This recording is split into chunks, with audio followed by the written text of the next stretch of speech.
La légende du rocher percé, groupe 402, avril 2019.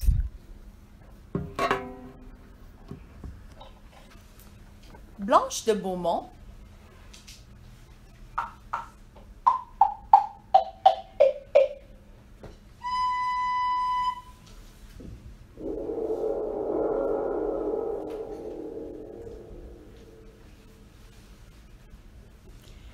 Blanche de Beaumont vivait en Normandie, dans un vieux château. C'était une belle jeune fille, âgée d'à peine 16 ans. Elle était fiancée au chevalier Raymond de Nérac, dont elle était très amoureuse. Sur les ordres du roi,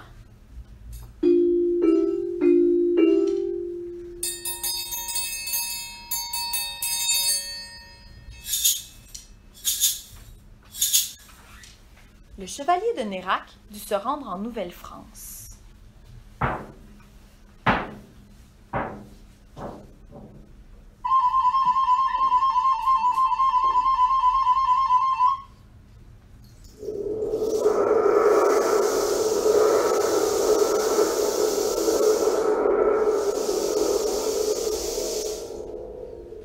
Là-bas, il devait combattre les féroces Iroquois.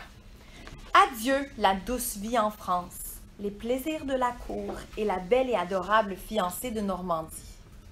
Une fois en Nouvelle-France, le chevalier de Nérac n'eut pas la vie facile.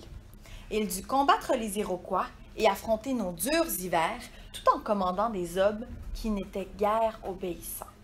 Il se rongeait d'ennui et d'amour pour sa fiancée. Pendant ce temps, Blanche de Beaumont se morfondait elle aussi dans l'attente de son bien-aimé. Elle prit un jour la décision d'aller rejoindre son fiancé en Nouvelle-France et de l'épouser.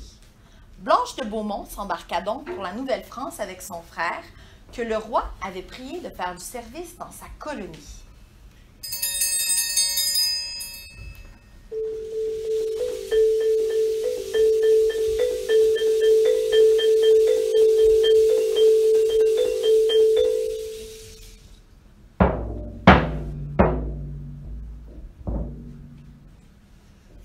À la mi-octobre, le navire arriva à la hauteur des côtes de Terre-Neuve.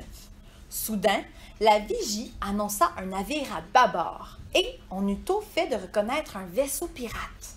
Le capitaine ordonna à tous les hommes de se munir de leurs armes et assigna à chacun d'eux un poste en attente de l'abordage. Ce fut l'horreur.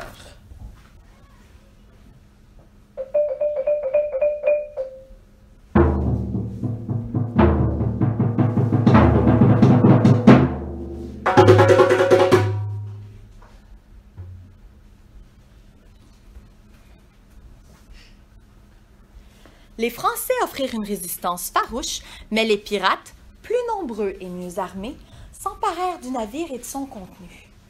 Ils firent plusieurs prisonniers, dont Blanche de Beaumont, qu'on enferma dans une cabine. Quand le capitaine des pirates aperçut la jeune fille, il décida qu'elle devait lui appartenir. Mais au lieu de la violenter, comme c'était souvent son habitude, il voulut en faire sa femme, la patronne du navire et la mère de ses enfants. Les enfants qu'ils auraient ensemble auraient du sang noble. Mais c'était sans compter la détermination de Blanche de Beaumont. Celle-ci accepta la proposition de mariage du capitaine.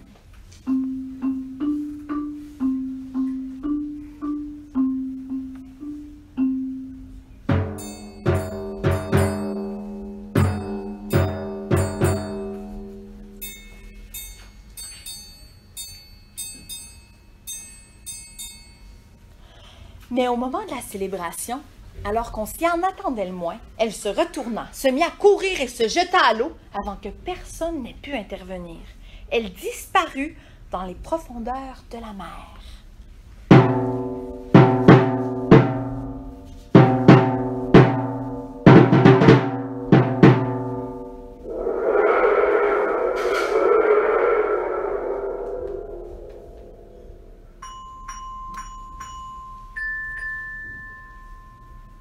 Par la suite, le navire glissa dans un épais brouillard. Le lendemain, lorsque le soleil eut réussi à dissiper cette brume, l'équipage aperçut une masse énorme. C'était le rocher percé. Cet imposant rocher, semblant flotter près du rivage comme un navire ancré, dégageait une menace mystérieuse et impitoyable. Les pirates, figés de terreur, distinguèrent à son sommet une espèce d'apparition voilée dans laquelle ils crurent reconnaître Blanche de Beaumont. Puis, brusquement, cette apparition abaissa ses mains vers le vaisseau dans un geste de malédiction. Et ce dernier, avec tous ses occupants, fut changé en un rocher dont on retrouve encore des vestiges aujourd'hui. Quant au chevalier de Nérac, il périt peu après aux mains des Iroquois.